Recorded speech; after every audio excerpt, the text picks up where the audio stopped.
Hey guys, Urban Combat Survivor here. I'm going to do a video here about maximizing the effectiveness of your collaborative efforts with others. There are a lot of guys out there that are still planning on lone wolfing it, either because they have that lone wolf mentality, and I really hope you guys change that before it's too late, or because they haven't really put the effort out to network and connect with others who are like-minded. For whatever reason you've done it for, and I hope if you're one of those lone wolves, I hope by the end of this video it's a little kick in the pants for you to get that done. I have also seen plenty of videos where people are talking about the way they're collaborating, and I think that just about every video I've seen on this that's discussed it has kind of been approaching it in a less effective way than it could be done. So I'm going to throw out the system that I've come up with and that my group has basically agreed on here. And hopefully it will help you guys out there. One, if you're a lone wolf, for the reason that you just haven't put the effort out in connecting with others, this will be the little kick you need, because there is a lot of benefit to this. Not only through peace of mind, but also financially. And for those that are already collaborating and doing things on an individual basis, again, there's a huge financial benefit in this. And for those who are specializing each person, I think you'll see some benefit in this as well. The system that we're using is this. What I've done is we've basically categorized the survival triangle down to food, shelter, and defense. Those are the three things that are necessary. And then subcategorize things into that, and then assessed the strengths and weaknesses of each person that's involved in the collaborative effort that we're going for here. What we then did was, after categorizing things down, we assigned each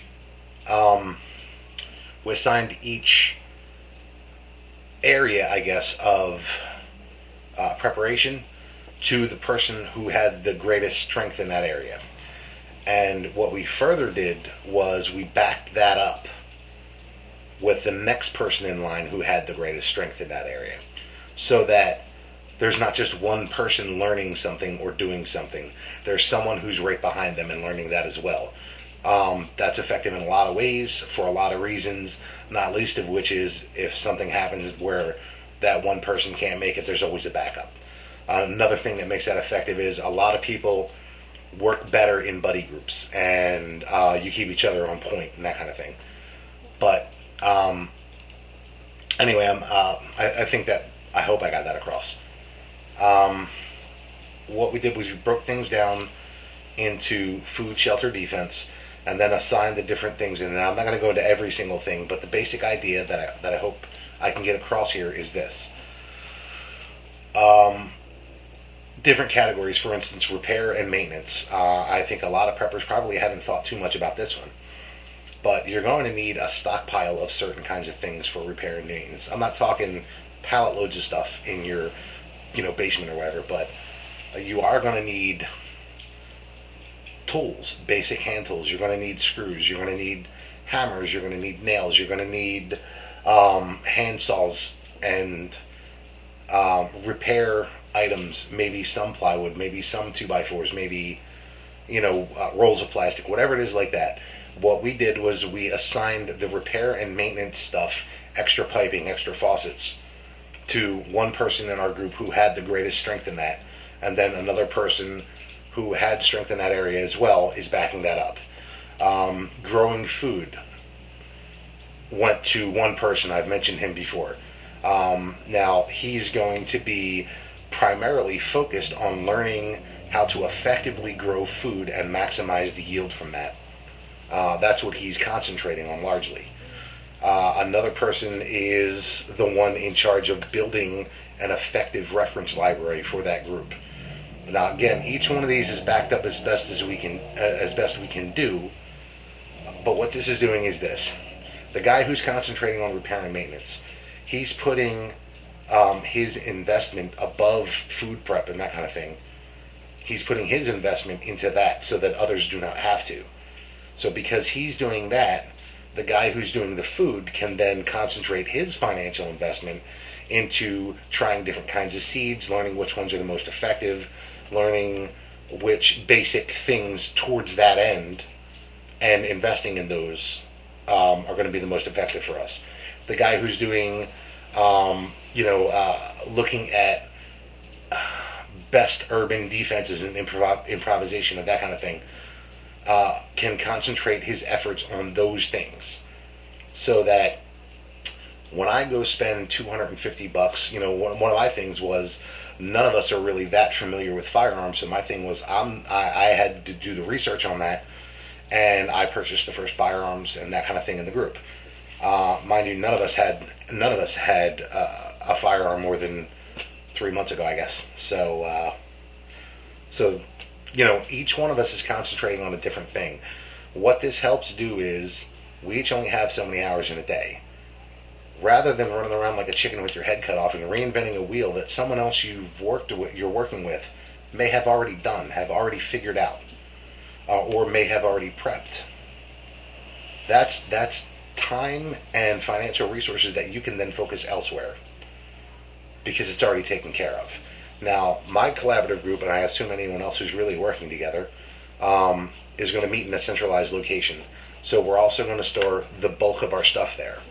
What that means is multi-tiered, but for instance, that central location, we're building storage there. So that now each person, on top of the specialized stuff we're doing like this, each person is responsible for a certain amount of food that has to be provided for them, a certain amount of ammunition, that kind of thing. So I'm not saying one person should prep all the food for everyone, although if that's your situation, then that's fine if that's working for you, but that's not what we're doing. One of the reasons for that is I think it may come down to a situation, if there is a breakdown, where each individual might be holed up in whatever location they're in for 2, 3, 4 weeks before you guys can get together. And if that's the case, you need to have provisions there to take care of that. It wouldn't work at all if you had all of your provisions in that central location. Great for the people that made it to the central location, but not for you. So we've kind of broken it down where the bulk of it is going to go in that central location, but each person is still going to keep enough stores to last a few weeks. So everyone is responsible for a certain amount of food per person that's coming with them, a certain amount of ammunition that's coming with them. And then on top of that, we've specialized things, and then we've tried to make a redundant backup for that one time, so that we're not all reinventing the wheel, we're not all spending our money on the same things over and over again. And this has really eased the financial burden on each of us. I know I don't have to go invest hundreds of dollars and hours and hours and hours of my time concentrating on finding the information and learning how to grow food in my area, because there's somebody doing that. Now I'm learning as much of that as I can as I have time to do it, because it's always best to have the knowledge backed up in case anything ever happened to him. But I know he's taking care of that, so I can concentrate my finances elsewhere. I can maybe stockpile more ammunition or more food on my end, because I know that's taken care of. The guy who's raising food, other people in the group do not have to worry about raising food, like animals, like I talked about in the other video, rabbits, pigeons, that kind of stuff, because that person in the group is taking care of that.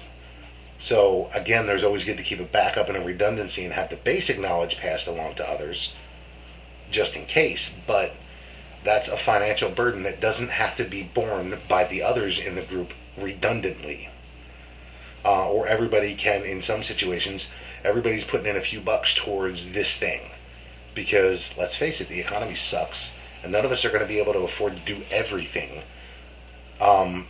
if we don't have 10 years to do it in. So there's that. That's the basic concept. Centralize if you can. Be prepared to have to hole up wherever you are for a short period of time. Make sure everybody involved has their own basic stuff. You have to have this much food, this much ammo, this many pairs of shoes, whatever it is for you. But think about kind of delegating out to different people that you're collaborating with, if for no other reason than the financial easing that happens with that. so that you can free your money up to do other things that are going to help the collective group as a whole. So it's just my thoughts on it. I think it will maximize effectiveness, and I hope it helps some of you guys out. So that's it. Urban Combat Survivor, signing off.